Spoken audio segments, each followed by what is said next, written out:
So guys, we are going to discuss today unit number 16 actually. So this unit name is responsibility accounting and performance measures. So let me quickly tell you. So here we have two units. We have two major units. Unit number 15, in which we discussed cost and variance analysis, cost and variance measures.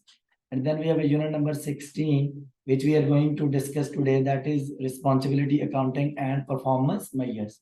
So these two units, unit number 15 plus unit number 16. So these two units are called performance management section.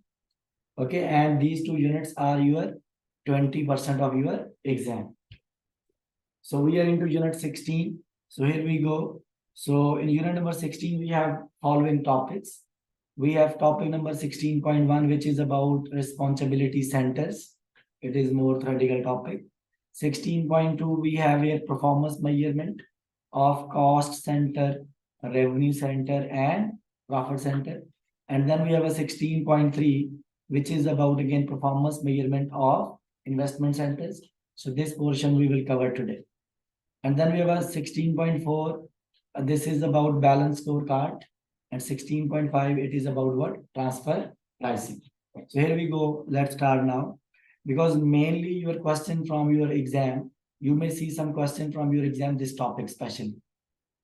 Performance measurement of investment center. Okay, so I'll tell you what will be tested. So here we go. So first thing, 16.1 we are going to discuss. So that is called responsibility centers. And here we have some definitions, theoretical definitions. The first thing which we are going to talk about, two words we are going to understand. The first word is called centralized system. And second word, it is called what? Decentralized system. These words are important to understand from decision-making point of view. Okay, so here we go. So what is centralized system? I need your concentration.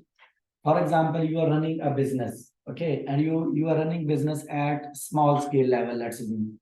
Okay, for example, you are running a restaurant business and you have a different branches of your restaurant throughout the UAE. For example, you have one branch in Dubai, one branch in, for example, in Sharjah, one in Abu Dhabi. So now you are here operating at small geographical area. So what will happen here? So maybe you have one head office that is in Dubai, head office. So your head office now what they are doing? So they are buying all ingredients which they will use, in cooking, for example, and they are cooking at the head office, all the dishes. And then what they do, they deliver all the things, all the dishes to the different branches of the restaurant. Okay, now here in this, what is happening here? So under this system, under this example, so I'm assuming all the decisions are taken by head office. Who is taking the decision? Head office. Understood? If this is the scenario, like your decision-making power is consolidated. Consolidated mean to say your decision-making power is at one place, at the central place. So this kind of decision-making is called what? Centralized system. Which system? Centralized system. And mostly, obviously, a centralized system you can apply if you are operating at small geographical area. Now we are going to talk about what does mean by decentralized system. For example, just for the sake of simplicity, I'm quoting example like, for example, you are running Pepsi company or Coca-Cola company. Why I'm selecting these companies? Because these companies, they have their presence at different, in different countries, right? So for example, I'm assuming Pepsi head office is in USA, head office. But Pepsi company is having factories all over the world. For example, they have factory in, for example, in India. They have factory, for example, in UAE. They have factory, for example, in USA itself. They have factory in UK also. Factory mean to say they have their production line. Okay. So now what will happen here? Under decentralized system, obviously, like, because for example, I'm just quoting example, like let's do India. So all operations which we have in India related to the Pepsi, So all the decisions making will be done by Indian management. Okay, obviously they will have sub head office in India also, right? So they will have country manager maybe in the India. So what the country manager will do, he can take all the decisions regarding Indian market. Okay, who will take the decision? Local manager. Local manager means like the person who is sitting in the India. So same way, for example, the person or the country manager or the head office which is in the UAE. So that head office can take the decisions related to the UAE market. Same here, the head office, sub head office, which you have in UK. Maybe that head office can take decisions relevant to UK market. So in this system, what is happening here? So here, not everything is not controlled by main head office. So what they are doing? So in this system, in this example, so decision making power is transferred to the lower level. Lower level means to the local level. Why it is transferred to the local level? Because local managers, they can take better decisions. Why?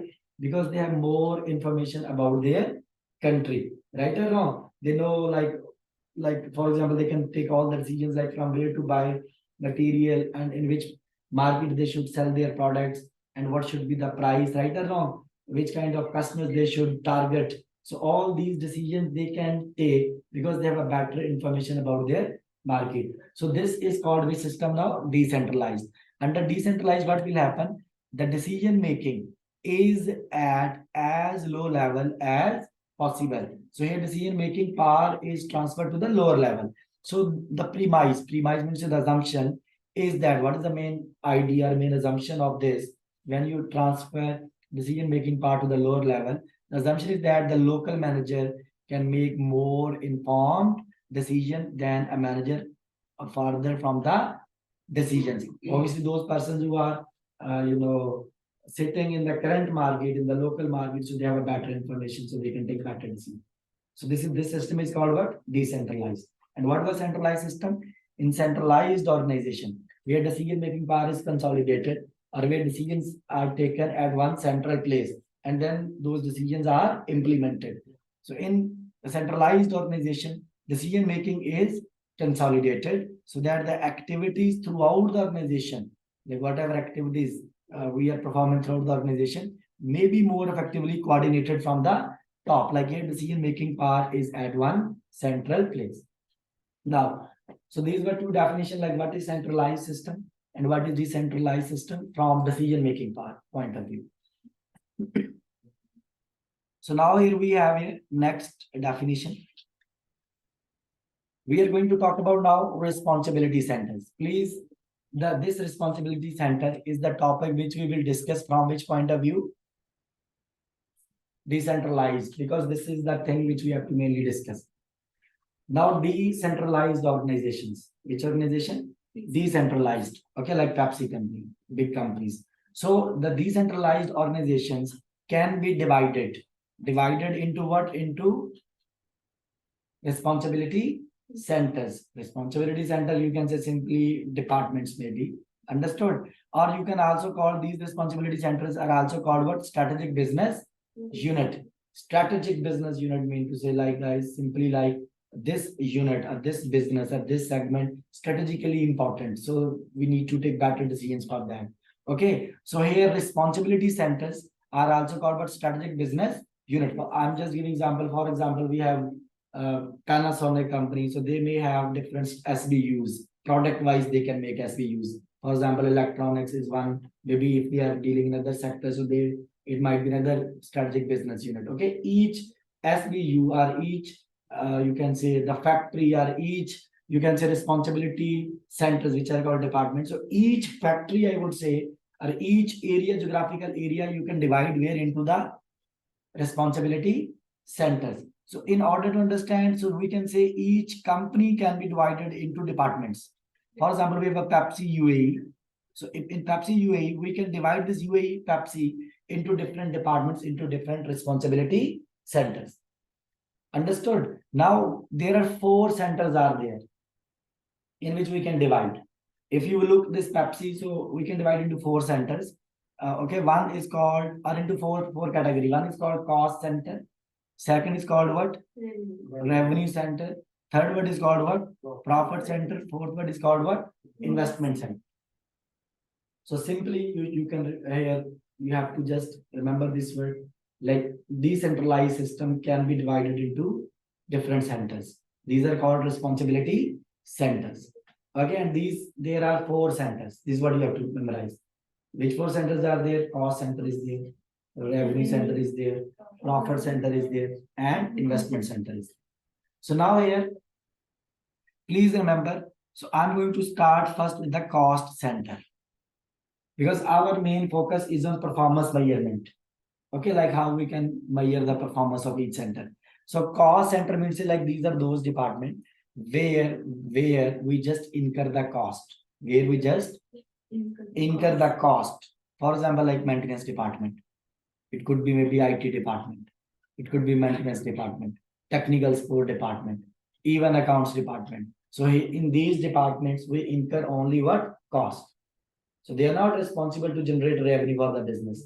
Right or wrong? So all those departments where we incur cost only, so those are called what? Cost centers. Now the point is that when you measure the performance of any cost center, right or wrong? So normally how we measure, for example, we always use which analysis? Variance analysis to measure the performance. Which analysis we use? Variance. And here in cost center, I need your concentration now. In cost center, we always provide the targets relevant to the cost. For example, maintenance department, we will give them budget. For example, your budget for 1 year is $100,000. So within $100,000, you have to provide services or support to the other department. Right or wrong? And at the end of the year, so once we will get actual data means the actual cost, whatever maintenance department has incurred. So we can compare what was the budget and what is the actual and what is the difference.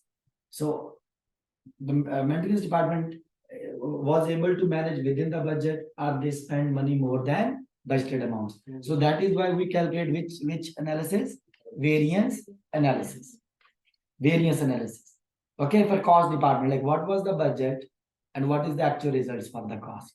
Right or wrong? And according to that, we can assess the performance. So variance could be favorable or unfavorable. This, by the way, for the cost side, if you remember, we studied variance, like we studied variance for material cost, we studied variance for labor cost, we studied variance for overheads like variable overheads and fixed overheads.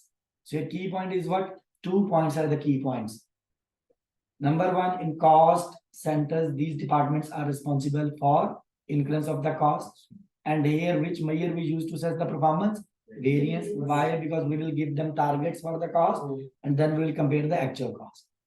Understood? Then we have here other department, which is called which department? Revenue center.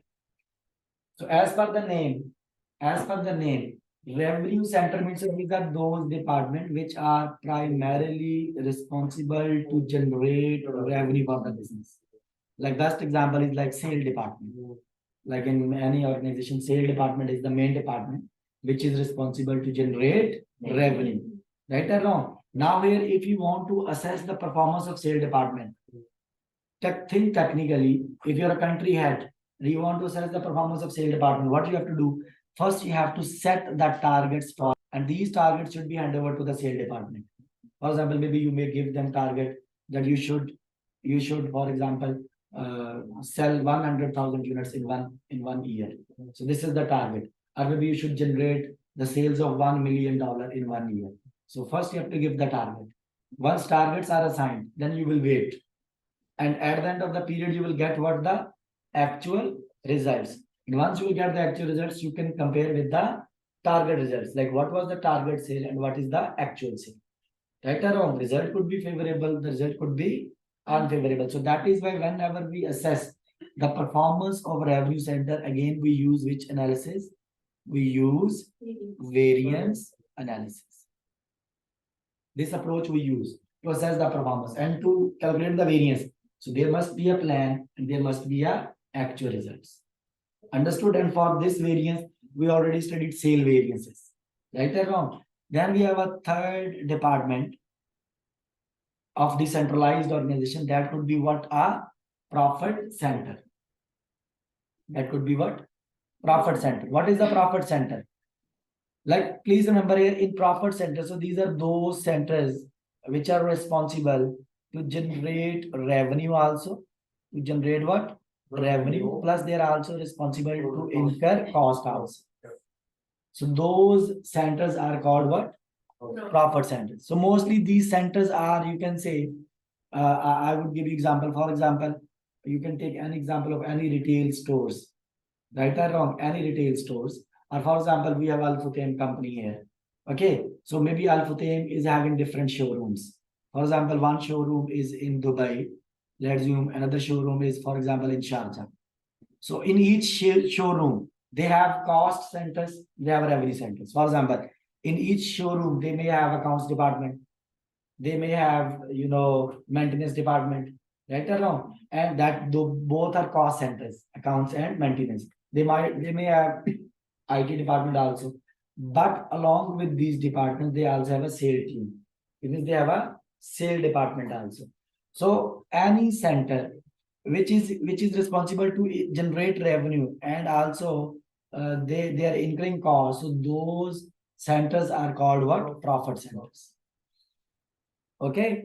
And obviously for the profit center, when you assess the performance, so there are two main approaches which we can use to assess the performance of profit center. We can use variance analysis also. Variance analysis also. And we can use this one approach that is called contribution margin approach. So we're using variance almost in all the centers. So here, so you can use what? Variance analysis plus contribution margin approach. Variance analysis, because variance relevant to cost, you can calculate, relevant to revenue, you can calculate. But this contribution margin approach is this kind of income statement. Okay, that I'll tell you. Like, you can prepare income statement which will give you the picture of profit of each profit center. For example, we have Al-Futtaim Sharjah. So you can prepare that income statement for Al-Futtaim Sharjah. So if you have Al-Futtaim Dubai, you can calculate you can prepare income statement for Al-Futtaim Dubai also. Then you can compare easily which profit center is performing well. Obviously, the profit center which is generating more profit. Understood? That is performing well. So here two main approaches we will use. Which two approaches? Variance can be used and contribution margin approach can be used. Understood? So then we have a fourth center. Just these definitions I'm telling you. I didn't tell you any calculation. Don't worry, we will discuss. So the fourth center is called what? Investment center. Fourth is investment center. So what is investment center? Please. So you can say investment center is your profit center. It is your profit center. Profit center means it will have which department? It will have a revenue centers, plus it will have what? Cost centers. But here one additional point is there along with the profit center. That point is what? Here, the manager of investment center. The manager of investment center. For example, you have again, maybe for example, Carrefour here. You have a Lulu centers, retail stores, right? You have a Nesto market, West Zone market. So each West Zone or Nesto market, supermarket, we can consider as what? Investment center if these conditions are met. Which conditions? So in each Nesto, we have sales team, we have cost department also. Plus the manager of each Nesto branch. The manager of each Nesto branch is having decision-making power to alter the capital investments. To alter the capital investments. Third word I said what? I said manager of that specific branch is having decision-making power to alter the capital investment into that branch. What does mean by capital investment? For example, maybe you want to bring new racks. Right or wrong? It requires capital outflow. Maybe you want to change air conditioning system. Maybe you want to change some infrastructure of the building. Understood? Where your Nesto market is located. Maybe, for example. So you can take the decisions. Okay, you don't need to ask someone else. So it is under your authority that you can alter the capital investment. Even you can alter the existing investment. You can change something, or maybe you can make the new investment also. So if you have these things, what I said, so investment centers are what your profit center plus what a manager will have the decision making power. What he will have decision making power. Okay, to alter the existing investment or to make the new investment. So it means we can say these are independent businesses. Like each Nesto market we can treat as an independent business. Understood? So if this is the scenario, so that is called what your investment center. Now remember here for investment center, first thing, because investment center will include what? Profit centers. Like there will be a revenue teams, there will be a cost centers also. But it means first approach which we can use to assess the performance, that could be what? Variance. Because wherever cost centers or profit centers are there, variance can be used. Second thing, because it is profit center, we can also use what? Contribution margin approach. And third thing, regarding the investments, we have to study two more ratios. One ratio is called what? Return on investment. And second ratio is called what? Residual income. Return on investment and residual income. ROI and RI. These two ratios can also be used to calculate or to assess the performance of investment center. Understood? So we don't need to study variance analysis because we have already covered. Only throughout the stories, we are using variance, and in profit center we will use variance plus contribution margin. Because in cost centers and revenue center, what we will use? Variance analysis. But in profit center, we will use variance analysis and contribution margin approach. But in investment center, we can use variance analysis, contribution margin approach plus ROI and ROI. Later on, so variance we already understood, we know how to calculate it. But only two things we need to understand, that is called what? Contribution margin approach and what? Return on investment and residual income. Understood? So I'm going to work with first contribution margin approach. First, listen to what I'm explaining, 10-15 minutes. And then we'll do the question. You will get to know how the question will be tested from contribution margin approach. And then we will move to the return on investment and residual income. Okay, so I'm explaining here now contribution margin approach. But before moving to the contribution margin approach,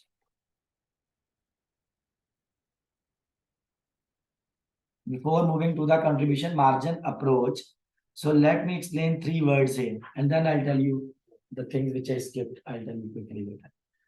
So here we have now, we have to understand three words. Okay, these words you have to understand. Now focus with me. So if you look at the book, you will lost. So focus with me first. So here we have to understand the three words. Which three words? So one word is called controllable cost. Second word is called what? Traceable cost. And the third word is called what? Common cost. Because these three costs will be used in the calculation of income statement, which we will prepare as per contribution margin approach. Okay, these three words are really important. So here we go. First word I'm going to explain, that is called what? Controllable cost. What does mean the controllable cost? So here it is written here. Controllable costs are those costs over which, it's not necessarily it is the cost, it could be revenue side also.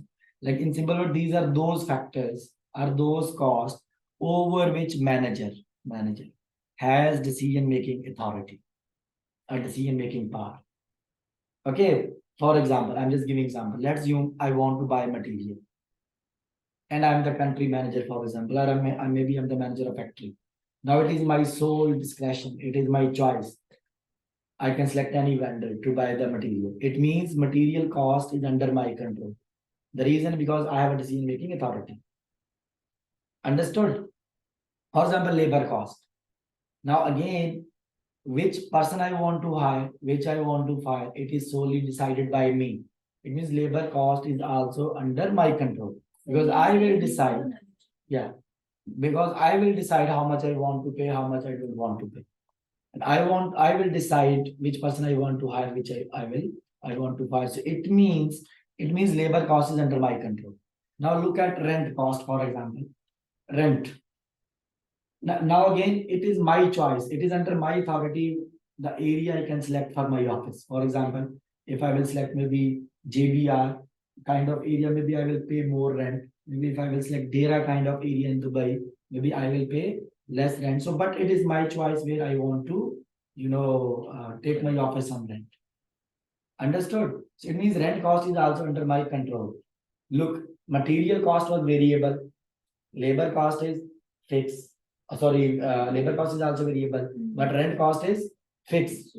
What I'm trying to say, it could be any cost over which I may have decision-making power. If I have a decision-making authority, so that will be known as controllable cost. And to be more precise, controllable costs are those costs. First point is what over which manager is having decision-making power. Or we can say these two statements about controllable cost.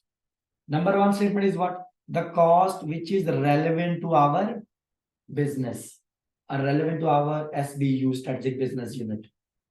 Okay. Understood? It is relevant to our business. Second is, so this cost is under the control of manager. If these 2 points are there, it means that cost is known as controllable cost. Understood? Which 2 points? It is relevant to our business. Second one is what? Plus it is under the control of manager. So we would say it is which cost? Controllable cost. So it's not related to the departmental skills, right? It could be any cost, madam. Wherever you have decision-making power, that is controllable. That is that thing you have to remember. It could be relevant to any specific department. Understood? So then we have a what? Traceable cost. Traceable cost is what? The cost which is relevant to our business. For example, rent. I'm just giving example. For example, rent. Rent is relevant to our business, our strategic business unit. Okay, relevant to our factory.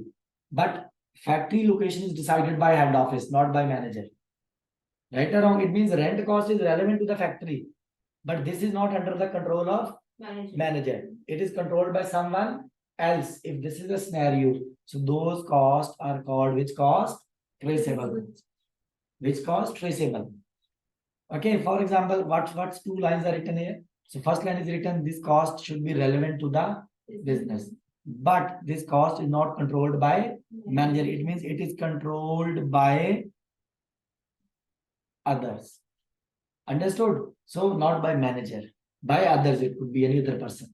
Okay, not the manager of this specific factory. Maybe from head office. Understood? So that is called what? Your traceable cost.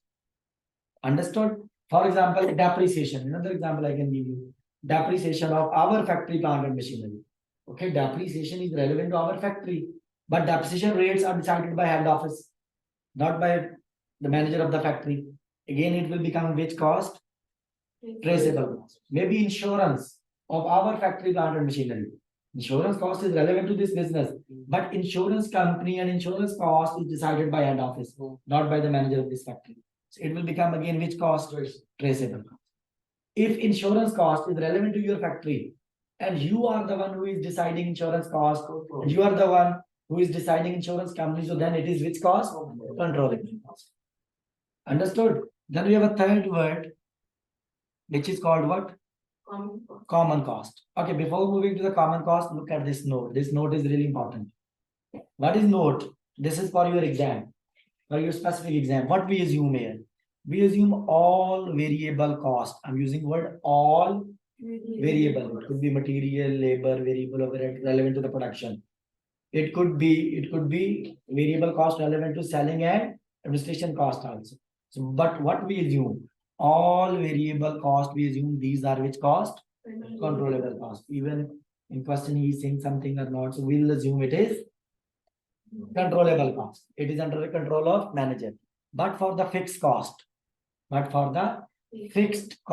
we need to check the question. Is it controllable or is it uncontrollable? Understood?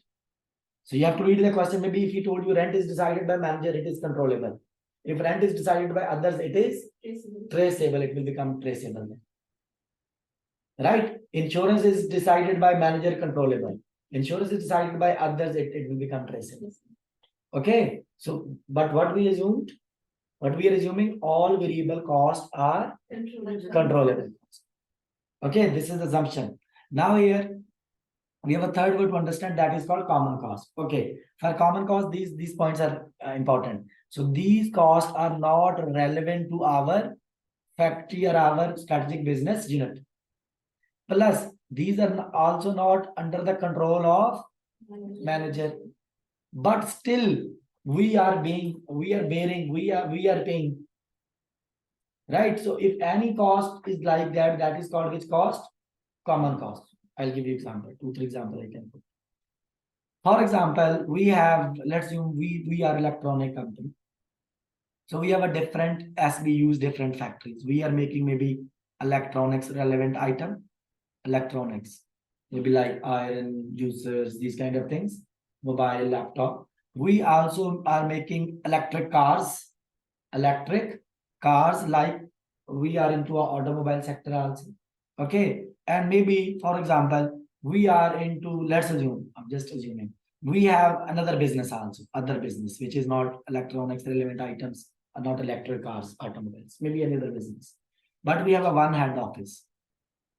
We have one head office for all.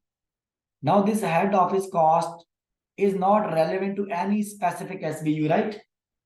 Right or wrong? This head office is common for all. So the cost of head office, what cost, like rent of head office, the employees which are working, who are working in that office, their salaries, right or wrong? So the cost of head office, but still this cost of head office will be shared, shared to these companies on any reasonable basis. Maybe they can use revenues to share this cost. Okay, maybe they can use any other base, but these costs will be shared. So it means what I can say about this head office cost, I would say it is, let's say I'm the manager of electronics division. So it means this head office cost is not relevant to my SBU only, right? Then what is next? Next is what, but still it is charged to our SBU, right or wrong? So then what? But still charged to our SBU, right? And it is also not under the control of manager. It's not under my control. I'm the manager of electronics department. It's not under my control. Right or wrong? So if this is the scenario, that is called what? Common cost. That is called what? Common cost. Now, why I told you these three words? So we have one word is what? Controllable cost. Can you repeat? Relevant to our business plus controlled by manager or under the control of manager. Traceable cost, relevant to our business, controlled by others, not under the control of manager. Common cost, it is not relevant to my SBU. It is not under my control, but still I have to pay. Yes. Right or wrong? Still I have to bear. So that is called which cost? Common cost. Why we need this actually? Because these three segregations of controllable cost, of common cost, and of traceable cost, we need actually to understand this concept. Which concept? Contribution margin. Contribution margin approach. It's a kind of income statement. Okay, it is more close to variable costing kind of income statement. Understood? But here we have to just split. If you don't know about variable costing, no worry. Because contribution will be calculated here. That's why I'm saying it is very close to variable costing. So, but you have to remember this format only. And where this format will be used in future also, that I will statement. It is what? Income statement. So we need to memorize. This format you should memorize. So how many formats? 2 9. So here we go. First we will write as usual. So don't we have this thing in the unit segments? Don't we cover this topic in unit segments first? But there's just we discussed there also, but here you have, that was different classifications.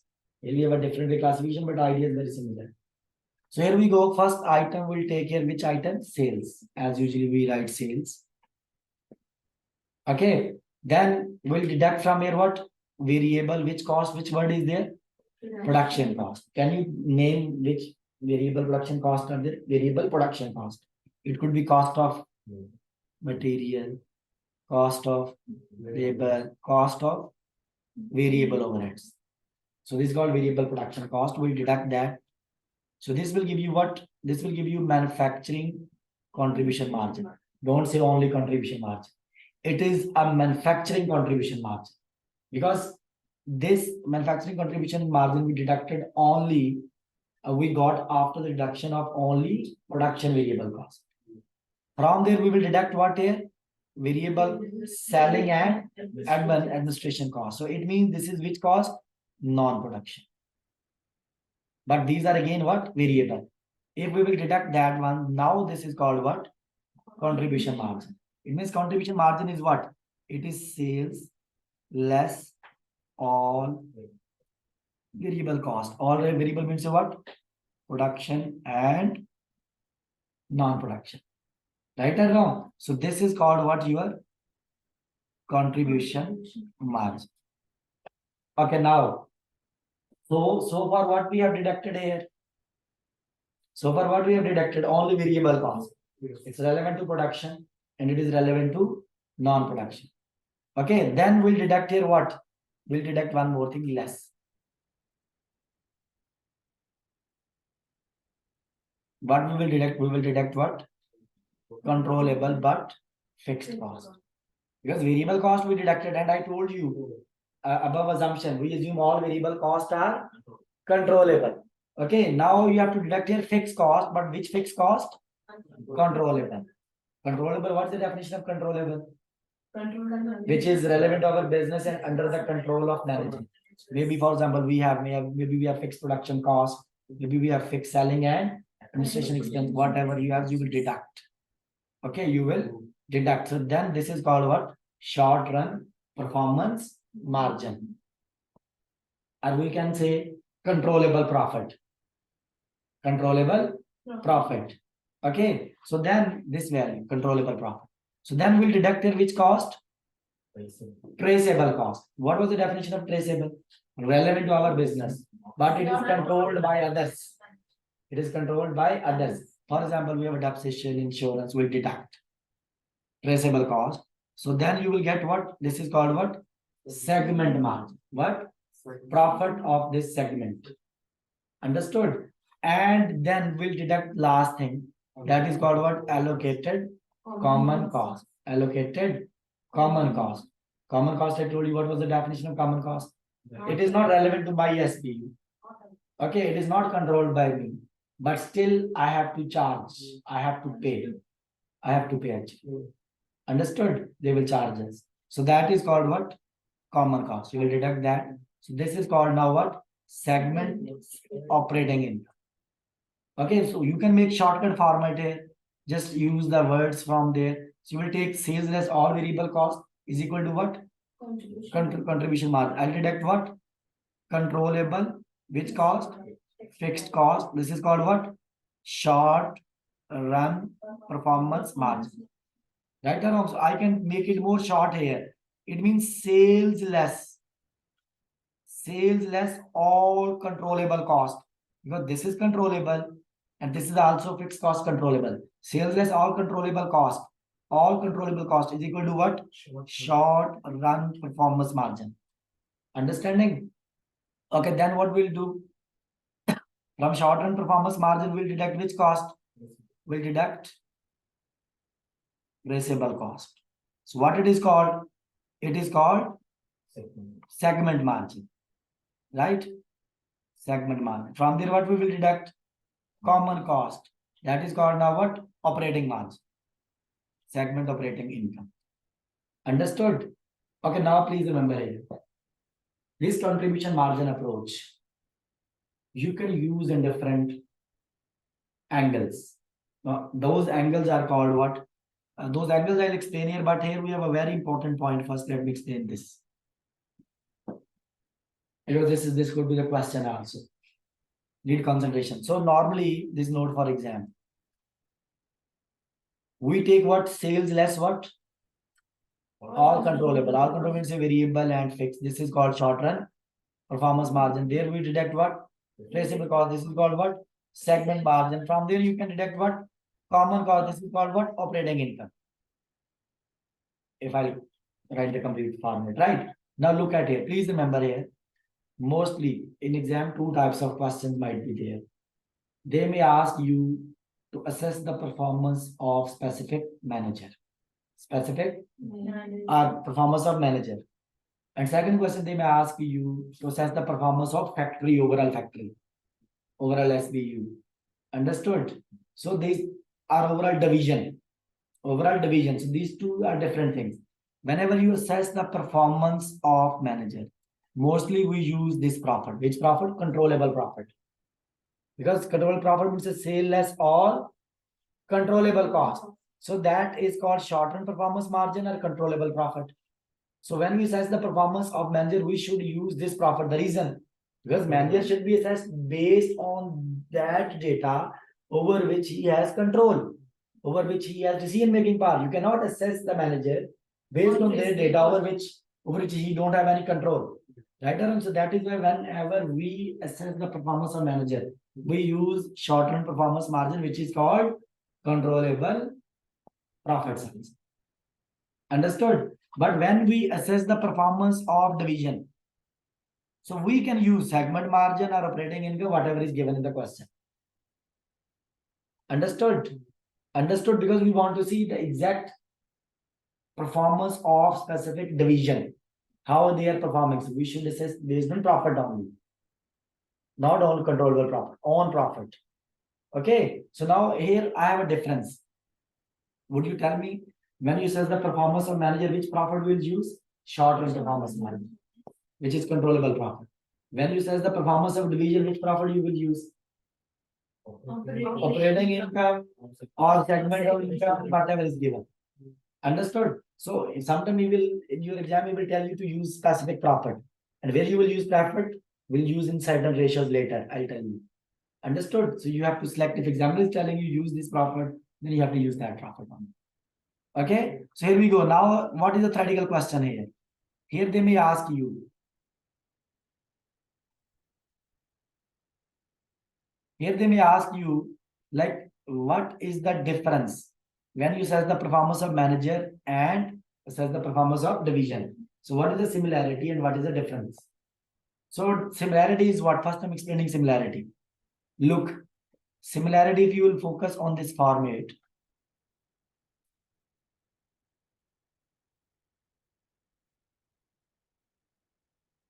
if you look at this format, similarity is what? In manager performance, I'll use which profit? This profit. When I assess the performance of manager, controllable profit. And in division performance, I'll use operating income or segment income. Understood? Now, what is the similarity here? Here, similarity is what? Similarity is controllable cost. Because even you assess the performance of manager, you deduct controllable cost. Even you assess the performance of division, you again deduct the controllable cost. So this is the common point. Controllable cost will be deducted under both options. This is called similarity. So then what's the difference? Difference is what? Traceable cost. Because this traceable cost is not deducted when you assess the performance of manager, because you use this profit in which traceable costs are not deducted. But when you assess the performance of division, so you deduct the traceable cost because you are using these profits. So this is the difference. Difference is what? Traceable cost is considered under division only. It is not considered under the performance of manager. So this is the difference. So they may ask theoretically, what is similarity and what's the difference? Understood? So here we go. Now here we are talking about again profit centers, and we discussed what we discussed about profit center. We discussed contribution margin approach, right or wrong? Like it's a kind of income statement. So now you have to link with the performance measurement. You have to link. Listen me. How would you know? Because profit center is what? Like maybe retail stores. Each retail store could be a profit center. And how I would know which retail store is performing well? Simply I can do what? I can prepare contribution margin income statement for each store. If I have 4 stores, I'll compare income statement of store number 1. I can calculate for income statement of store number 2, 3, 4, and then I can compare. And I can see which is earning more profit, which is earning less profit. Obviously, the retail store which is earning more profit, I would say it is performing well. And the retail store which is earning less profit, I can say it is performing less. Now here I'm going to tell you application again. Another way. So these profit centers. Now I'm going to link with what? With the segment reporting. This same income statement, the contribution margin approach, I'm saying. This you can prepare from different angles. So you can prepare, for example, you can prepare product wise also. For example, I have 4 main products which I'm selling, producing and selling, which includes milk, cream, cheese, etc. I have a 3. Okay, I can prepare this income statement for product wise also. Product wise also. Same income statement format I can apply product wise also. And product wise, what it will show, this is called what? Product profitability analysis. Like which product is more profitable, which product is less profitable. If I'm preparing product wise, so this is called what? Product profitability analysis. And by the way, here you also need to remember product profitability analysis when you prepare this kind of income statement for product, each product. So it allows management, okay, to determine whether a product, for example, milk, cheese, or whatever third product. So whether a product is providing enough profit to cover its fixed cost, because you have contribution. From contribution you deduct fixed cost, right or wrong?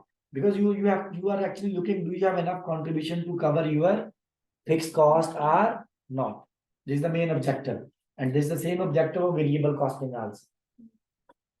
Understood? It is the same point. Then this income statement can also be prepared maybe area wise, geographical area wise. For example, I have a business in Cartagena, Riyadh, Mumbai, ACCA, for example. I have factories there or outlets there. So I can prepare same income statement. Okay, area wise also. This is called what? Area office profitability analysis. Like which area or which division specifically is performing good, which division we have a more profit, which division we have a less profit. Understood? So geographical area can also be the part of segment reporting.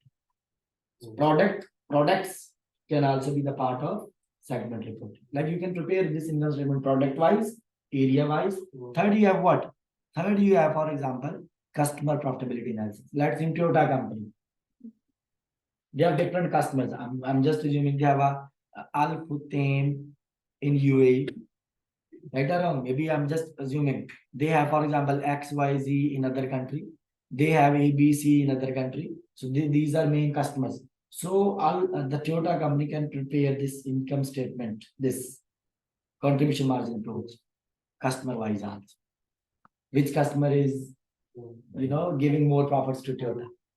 Right or wrong? So that is called what? Customer profitability analysis. So when you do customer profitability analysis, it enables management to make decision about whether to continue serving a given customer or not. Right or wrong? Or which customer is obviously a customer which is giving you more profit. You will care more about him. Right or wrong? You will care him, right? You will provide care. You will provide support, everything. Right? So this is called what? Customer profitability analysis. Then we have what here? So now here we have some questions. Okay, let me tell you here. Let me take you back. So this is the question. Like what is the purpose of this responsibility centers? Like why we divide decentralized organizations into responsibility centers? Because our purpose is to motivate the managers. Is to motivate the manager, because we'll give someone will give decision making power, because in decentralized system we give decision making power at the lower level. Right or wrong? So what is the main purpose? Purpose is to motivate the managers to perform well. But motivation comes through the authority, right? Right or wrong? You will not be motivated if you don't have authority. So this is the main purpose. So now I'm going to show you some questions, because the questions are from the same discussion what we have done. So first question I already answered, by the way.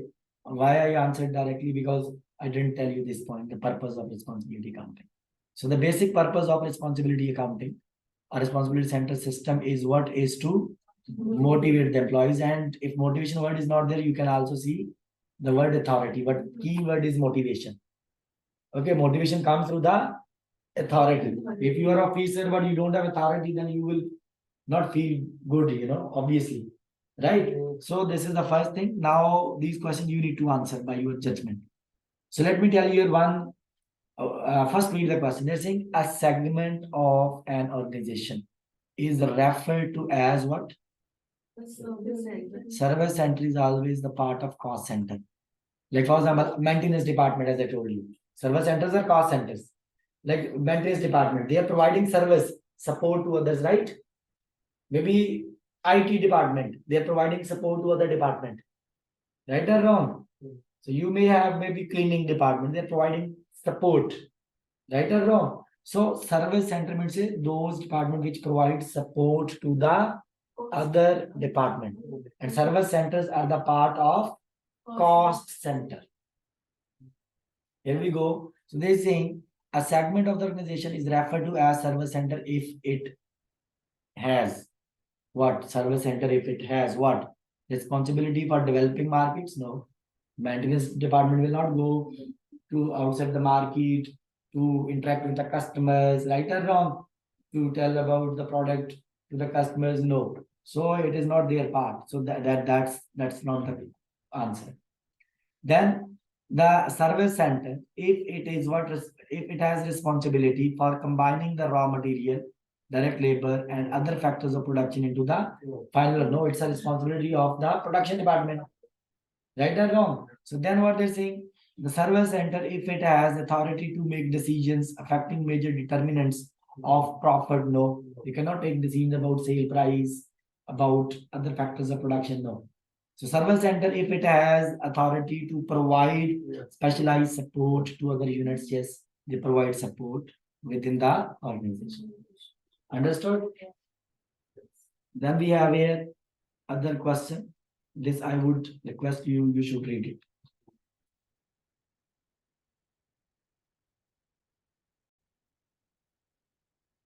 So here we have a question now, guys. When using a contribution margin format, the income statement for internal reporting purpose, obviously this income statement you will not publish to the people. So it is solely for the use of internal. Understood? This is not for external reporting purpose. So they are saying when using contribution margin format for internal reporting purpose, the major distinction between segment manager performance and segment performance. It means it's about performance of manager versus performance of division. So question is what distinction? What is the difference? I told you difference is the traceable cost. Right or wrong? Because traceable cost we don't consider while assess the performance of manager. Traceable cost we consider while assess the performance of division. But controllable cost is a similarity. But the question is about not similarity. Question is about the difference. So difference is the traceable cost, and now you have to look into the question where what is the definition of traceable cost or where it is written. Number one, unallocated fixed cost. I didn't say unallocated fixed cost, like fixed cost which is not allocated. This is not a traceable. Traceable cost is relevant to our division, but it is not under the control of manager. This is what I said. Then what? Direct variable cost is always controllable cost. This is the similarity, not the difference. Variable cost is controllable cost. So it is similarity, not the difference. Question is about difference. Then direct fixed cost, controllable. It is again controllable. Controllable cost is the similarity, not the difference. But question is about difference. Then direct fixed cost, controllable by. This is the definition of traceable cost. The cost is relevant to our business, but it is controlled by others. So that is called what? Traceable cost. It means this should be the answer. This is the difference. This traceable cost we don't consider while assess the performance of manager, but we consider while assess the performance of division. Okay? D is correct. Then we have a question. Again, use your mind here.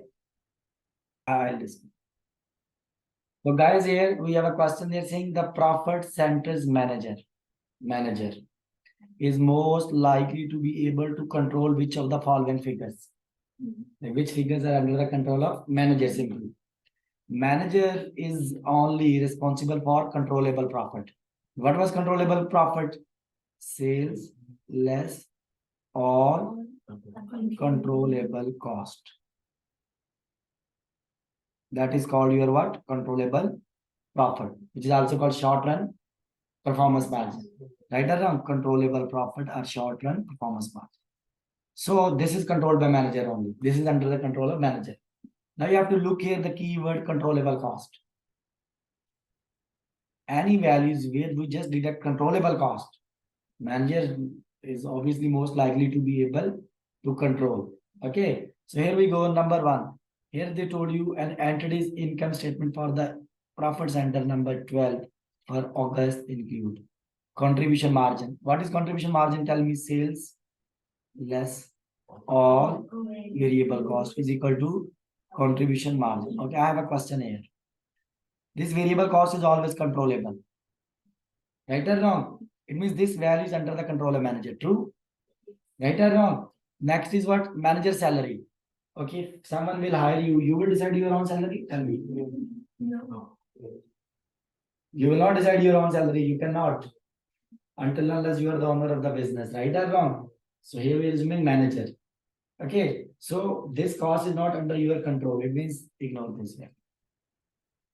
Depreciation on accommodation. Okay, depreciation on accommodation. It's a kind of fixed cost. And I told you fixed cost, you have to check the question. Did he tell you anything? It is controllable or not controllable? No. So we will ignore this also. Because it will be controllable if it is relevant to our business. Plus, it is controlled by manager and no information is provided. So I cannot take the things as assumption. They say it's nothing important is like not good. Yeah. Okay, third is what? Allocated corporate expense. This is common cost. Common cost, corporate expenses. Allocated. Common cost is not controllable. It means ignore this value. Only means this could be the value which might be under your control. That is going to be what? 84 times. Understood? Then here we have another question. Would you please read this question? So here we go. On only the most appropriate basis on which to evaluate the performance of divisional manager. Okay, is the division's what? Contribution margin? Because divisional manager, if you want to size the performance, it must be based on controllable profit. Which profit? Controllable. And control profit, how you will get? Sales less all controllable cost. Which can include variable and fixed both. Okay, so here in contribution margin, we always have only sales less what? All variable cost, but controllable cost can include fixed also. So that is why this is not the correct. I have to check other options. Maybe other options are better than this. Then net revenue minus what? Controllable. This seems good. This seems good. Why? Because here they use the word controllable cost, which may include variable plus fixed also. This is the better option than first. Yeah. Because in first only we deduct what? Variable. Here we may also have a fixed. This is the better definition than that. Third, gross profit. No, we didn't say anything because gross profit we don't calculate under contribution margin. Then we have a net income minus divisional fixed cost. Fixed cost could be controllable, could be traceable. It's not clear, so that is why this is the best definition is written for controllable profit. Controllable profit is equal to what? Sales minus controllable cost, which may include variable and fixed. Then we have here. Now we are into now investment centers. And for investment center, I told you we can use 3 approaches to assess the performance. We can use variance analysis. We can use contribution margin approach, like it is income statement. And third, we can use what? ROI and RI. ROI stands for return on investment and residual income. This is from here you will see question in your exam also. I'm telling you, this is more important area of this chapter. So 16.3. Yeah. So here we go. It's a 16.3. Topic number 16.3. So here we go. I'm going to explain now what is ROI. There are several ways to get ROI. ROI means a return on investment. First, remember this is your relative approach. Relative approach means any approach which will give you answer in percentage. That is called relative approach. And any approach which will give you answer in dollars, that is called absolute approach. And please remember RI, which will be residual income. Residual income is your absolute approach because that will give you answer in dollars. But ROI is your relative approach because it will give you answer in percentage. Another point is that how ROI is calculated. Obviously, ROI is calculated for investments. You may calculate for existing investments. You may calculate for proposed investments also. Right or wrong, how much you are earning on existing investment, ROI is relevant. How much you would earn on potential investments, you can use the budgeted data and calculate the ROI for that. Understood? Now, how ROI is calculated? So, ROI is the relationship. First, let's understand the formula. You will understand then what is written in the first line. You will always take income of the business unit, profits. You have to take profits, return, divided by what? Assets of the business units, total assets. Total assets. Okay, I'll explain different things here because you may be provided with the different data in the question. First, we need to understand what does mean by profit, which income. So what is written here? Income mean to say operating income. Do you remember last figure of contribution margin approach? Yes. Contribution margin approach. It was what? Segment operating income. Operating income. Okay. Or operating income may be given with this name also. What? Earning before interest and tax. It is also called operating income. Understood? Earning before. Okay. Income means operating income. It could be given with the name of segment operating income, earning before interest and tax. What they're saying, unless otherwise noted. Maybe in your exam, if examiner is saying you use this specific value, maybe just use controllable profit, then you will use that one. If examiner is silent, then you have to pick operating income as a numerator. Understood? But if examiner is forcing you means say telling you have to use this profit value, then you will use that. Otherwise, if no information is provided, you would use which information? Operating income, which could be given with the name of earnings before interest and tax. Understood? Then what? You have to divide here. Please remember, you have to divide with the assets, total assets of the business units. Total assets. Please remember, I'm just going to tell you here. There are different versions you can use here. Assets, first you can use total assets. You can use what? Total assets. Total assets of the business. Understood? Total assets. Now again there is a doubt. Total assets which you have in the balance sheet, or you should use average total assets. Okay, mostly we use whatever is available in the question. Okay, so we have to in total assets include what? It will include current assets plus non-current assets. So second denominator can be capital employed also. What? Capital employed. Capital employed mean to say your total investments. What? Total investment. So it means what I said, I'm explaining denominator now. What I said first, you can use what? Total assets. Maybe question will tell you current assets, non-current assets. So then you will use what? Total assets. Okay, if in the question he didn't tell you current assets, non-current assets. So maybe he will give you information about capital employed. Capital employed, how you can calculate? If you're calculating capital employed, so capital employed means to say your total investment, but this is how it is calculated. Okay, how it is calculated capital employed. So there are different ways to get it. Mostly in your exam, this will be applicable. Okay, but it's my duty to explain if something other is given. So capital employed, you can calculate this way. First way is what? Take total assets. Take what? Total assets. Total assets means say what? Current assets, non-current assets. From there deduct what? Current liabilities. This is called what? Capital employed, CE. And the same result you can get other way also. If you will take summation of equity plus non-current liabilities, equity and non-current liabilities, it will give you same value. It is also called what? Capital employed. Understood? Or sometimes third word you can use in the question. Simply you will use the word of investment. You would say investments are this much, or this much money you are going to invest. Understood? Clear?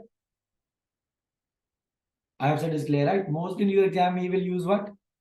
Assets, total assets. Total assets could be on net basis or gross basis. Gross basis means a current asset plus non-current assets. Sometimes we can do this way also. Net working capital plus net non-current assets. Net working capital means always current asset minus current liability. This is called net working capital. I can take this also. But as I told you, whatever data is available in the question, use that. And these are the possible data which will be given your question. Maybe it will tell you net working capital plus non-current asset, net. Or maybe it will tell you current asset plus non-current asset. Maybe it will tell you total assets minus current liability, capital employed it will give you. Or maybe it will give you equity plus non-current liability. You will use what? Capital employed. Understood? This is not a hard. Whatever is look in the question is available. Just use that one. Okay? So here we go. So once you will take, I explained here assets also now, right? So what was the numerator? Income of the business unit. And what is the denominator? Assets of the business unit. And then you will multiply with the 100. So this will give you answer in what? Percentage. This is called what? Return on investment. Like whatever money you have invested, obviously in shape of assets, okay, or in shape of capital employed, or in shape of investments. So what profit you are earning on those investment in terms of percentage, that is called what? Return on investment. Formula is that's it. This is the formula. Here, just remember one thing. Remember one thing here. What is the thing which you have to remember?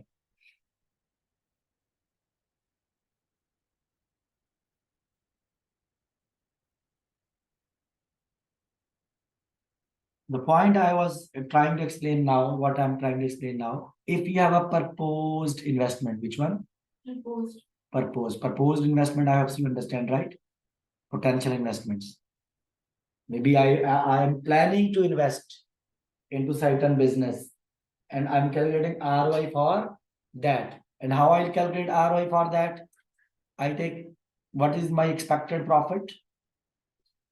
Okay, and I'll divide by what? What is my expected investments or assets multiplied by 100. So this will give you proposed ROI. This ROI of the investment. Okay, this ROI I will compare with what? With the target ROI. Target. For example, management told me, Mr. ABC, you can invest only if the return is minimum 15%. So this is target ROI. If the return is minimum how much? 15, you can invest. So this is target ROI, but my investment is giving me 20% return. Answer of this formula is what? 20%. Tell me, should I invest or not? Yes. I should invest. So this is the decision rule in case of proposed investments. So if ROI of any particular investment is greater than target ROI or greater than planned ROI, so investment should be made in terms of percentage if it is. Okay? Clear? Yes. Understood? This is the calculation part. I'll show you question. Don't worry. Now, but some theoretical points are also there to answer theoretical questions regarding this. So what are the benefits or problems with this formula? Both things we need to know. Positive things and negative things. So let me explain here first points here. I'll tell you positive later. First, let's understand negative.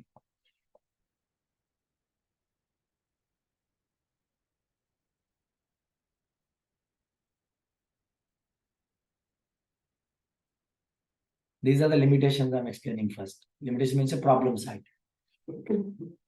First problem is what? Problem number 1. What was the formula for ROI? Don't forget the formula. Everything will be derived from there. It's just theoretical point I'm explaining. The formula was we have to take profit, operating profit, divided by what? Assets or investment multiplied by 100. Okay, now here we go. If we use asset, now the problem is with the asset I'm explaining. Because asset, normally in balance sheet, how assets are recorded? Tell me. How? You take cost minus what? Accumulated depreciation is equal to what? Carrying value, right or wrong? Yes. Normally, this is the way to record assets in balance sheet. Now, which value I have to use? Should I use the cost? Should I use the carrying value? This is the problem.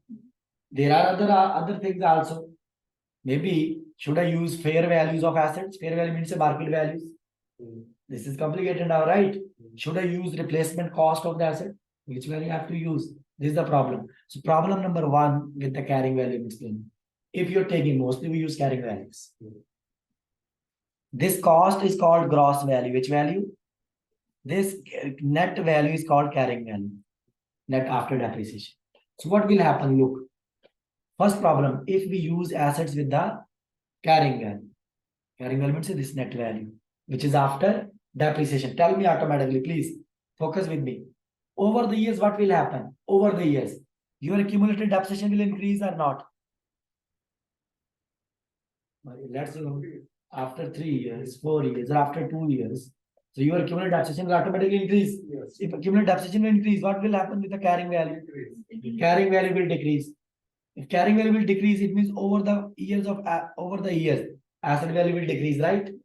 If it will decrease, ROI will increase if other things are constant. Even profit is same. But over the years, this asset will decrease and ROI will increase. And you may feel that you are doing good. But actually, maybe you are not doing anything.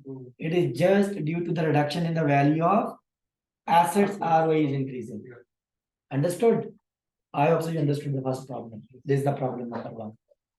This problem you will face if you are using carrying value of the asset in the ROI formula. No, I want to avoid this problem. I thought no, I'll use cost because otherwise ROI will automatically improve if I will use carrying value. So I decided to use cost. Here is also a problem. Problem is what? Maybe, for example, machinery or car. For example, you bought a machinery or car. One car you bought 20 years ago by 50,000.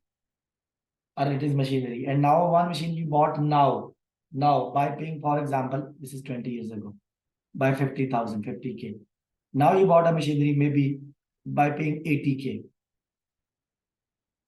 If I'll use cost, this I'll take what? 50K in my asset. This I'll take my what? 80K. Right or wrong? Now think and tell me which machine should be more efficient, older or new? New. The reason, new technology. Yeah. Right or wrong? So if I use asset on cost, so maybe then for me it is difficult to understand which asset is contributing more in profits, right? Obviously, new asset will contribute more in profit generation, Yes. not the old asset. Right or wrong? So this is the problem with the cost. Look at here what's written problem number 2. Problem 2, what if we use non-current asset at historical cost? What will happen? It will be hard for user to differentiate between the new assets and old assets contribution into the profits. We cannot make differentiate then which asset is contributing more into profits if we are using cost. Understood? Obviously, new asset should make more. Clear? So then what is the problem number 3? So then why is it hard for the user to differentiate? Users because you don't know when this asset was acquired. As a user, when you look at the ROI, I'm not saying as a you are calculating, I'm saying when you are reading ROI. It is hard for you, right? Which asset is more productive, which asset is less productive. Because there is a very slight difference in the cost, but there will be a difference in their production, etc. Understood? Then we have a third point. Problem number 3 is what? Assets value we always take from the balance sheet. And obviously balance sheet means it is accounting records. And accounting records sometimes they are subject to the Window dressing. Window dressing is a creative accounting. Sometimes, being accountant even, you can manipulate the value of assets, right? Yes, yes. How? Change the depreciation rates. You may increase, you may decrease the value of assets easily. Right or wrong? And what you will, how you will justify your action, you will say it is change in estimate. Right or wrong? So this is also a problem. This problem is everywhere if you are taking anything from accounting. Because creative accounting is there, People do creative accounting to manipulate the accounting records. Problem number 4. It is actually very hard to understand, but I'll give you example, you will understand it. Sometimes ROI calculations will not help overall organization. It will help you only, you as a manager, to get more money from the business, more salary from the business, more bonus from the business. It will just help you. It will not help the company. So I'll give you example here. Look, just showing you as example. You need to understand this. For example, you are a manager, okay? Manager. And obviously, being a manager, being a human, we always give more priority to our personal benefits. Right or wrong? Don't say you are giving more priority to your company's benefit. Right? So we are giving more priority to our personal benefits, where we are getting more benefits. If someone will offer you higher salary, you will switch the job. You will not say, oh, I'm very loyal to this company. I don't want money. I want to stay and die here. No. Right or wrong? So here I'm giving you example now. Assume, so you are kind of selfish person, then you will understand easily. So for example, you are a manager and what, now look, your company told you that if ROI will reach to 25%, so they will give you what? Bonus of $100,000. Oh. This is what they told you. $100,000. What is the condition? If ROI of existing investments or proposed investment, if it will be 25% or more, so you will get $100,000 as a bonus. Now what?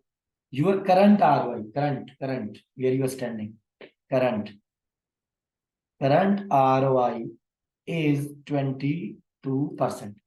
So how much far you are from the bonus? 3%. This is your current ROI. You are standing at 22. Okay.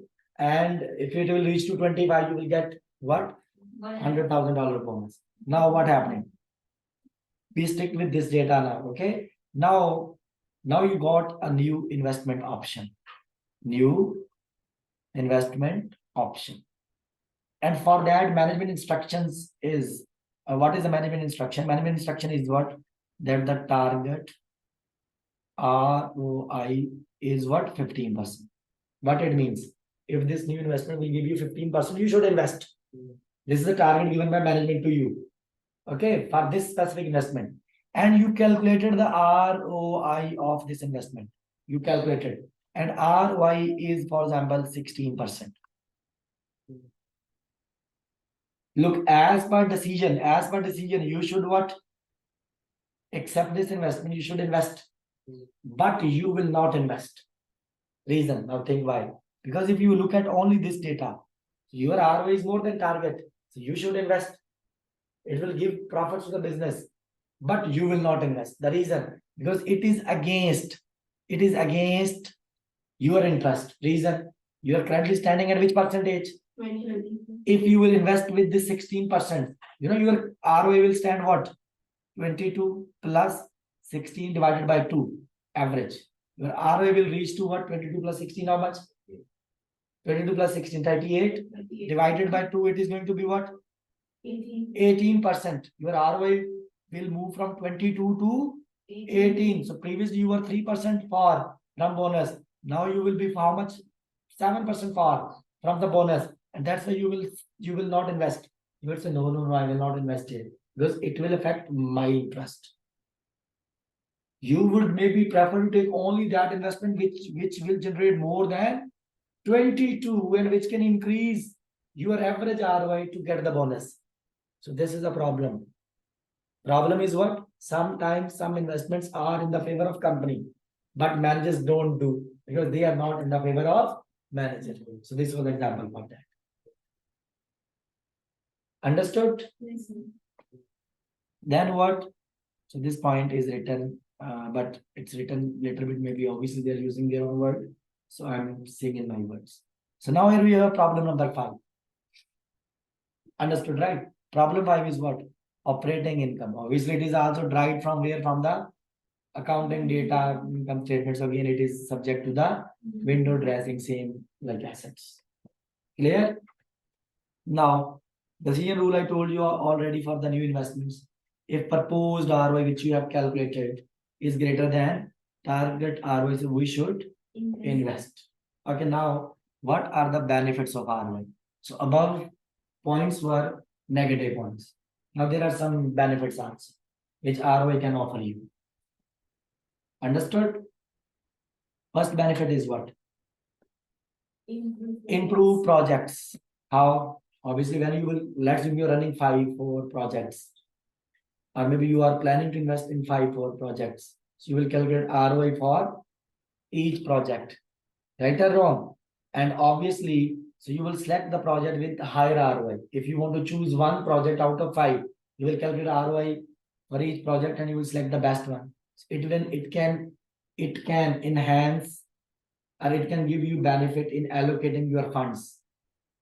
Right or wrong? Plus, it can also give you benefit in raising finance.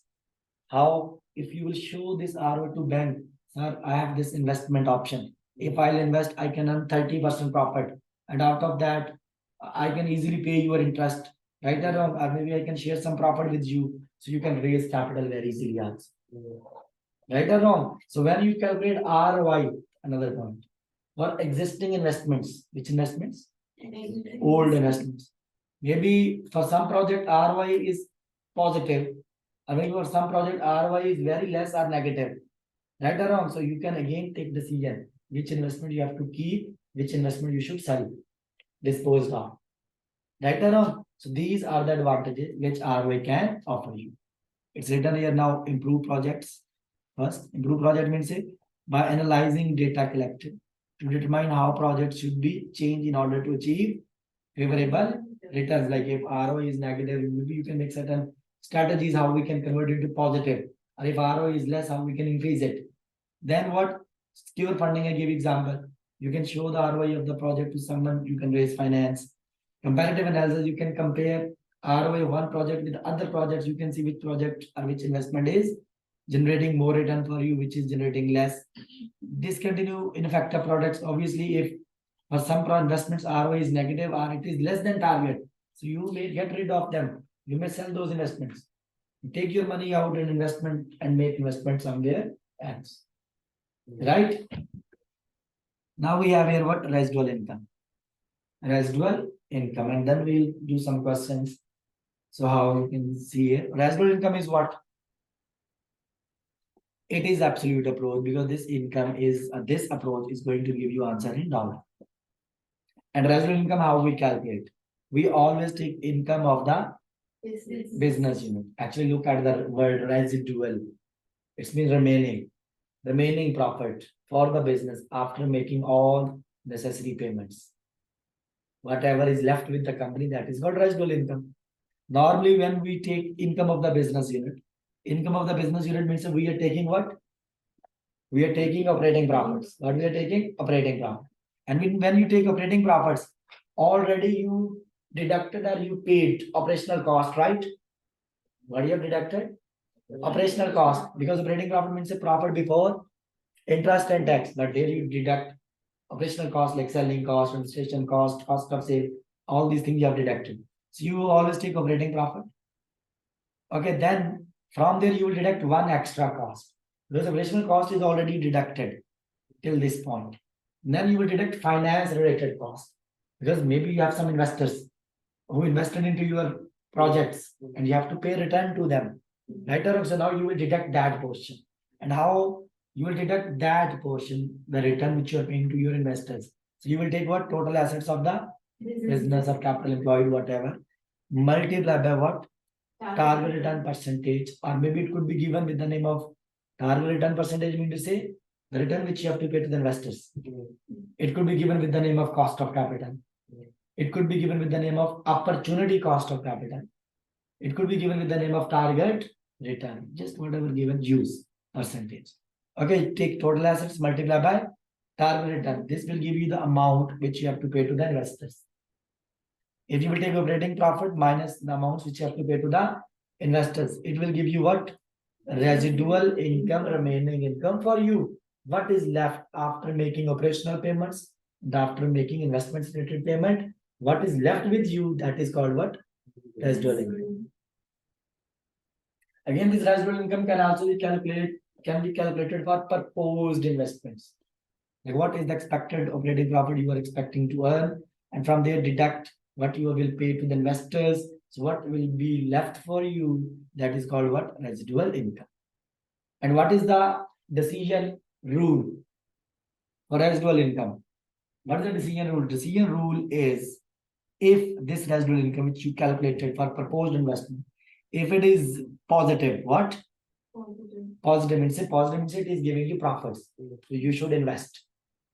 Right or wrong? If it is negative, it means it is giving you loss. Right or wrong? Then you should not invest.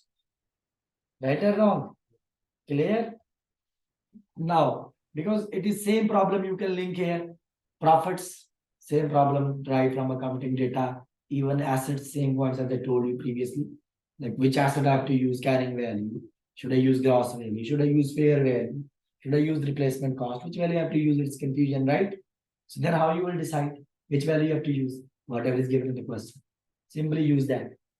If you are working practically, then see what's the formula which industry is using. Industry is using.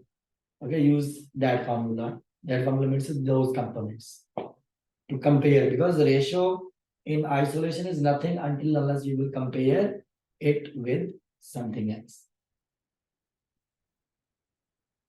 Understood? Now here, I'm giving example here. Now, sometime there might be a contradiction between ROI and RI. In that scenario, RI will be preferred.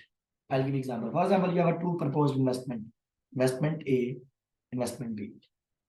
You calculated ROI, and I'm saying you have to choose one investment. I'm assuming you have to choose one investment out of these two. You calculated ROI. Here ROI is 10%. Here ROI is 15%. Based on ROI, which is better? Investment B is better. But you calculated residual income also. Here is giving you 1 million profit, and here is giving you only maybe 0.1 million profit. 0.1 million means say only 100,000 profit. Based on profit, you will select which one? 1 million. 1 million. Right or wrong? But based on ROI, you are selecting which percentage? 15%. So if let's assume you have to choose only one, I'm assuming. So preference will always be given to what? Residual income, because exactly amounts is telling you what exactly amount of profit you will have. Because this percentage ignores size of investment. This 15% is of what is the size of investment, right or wrong? Assets values, because you just look at the percentage. But here it will tell you what exactly you are earning. So whenever you have a contradiction between RI, ROI and RI, so preference will be given to absolute approach, which is residual income. Understood? Now we are going to show you some question.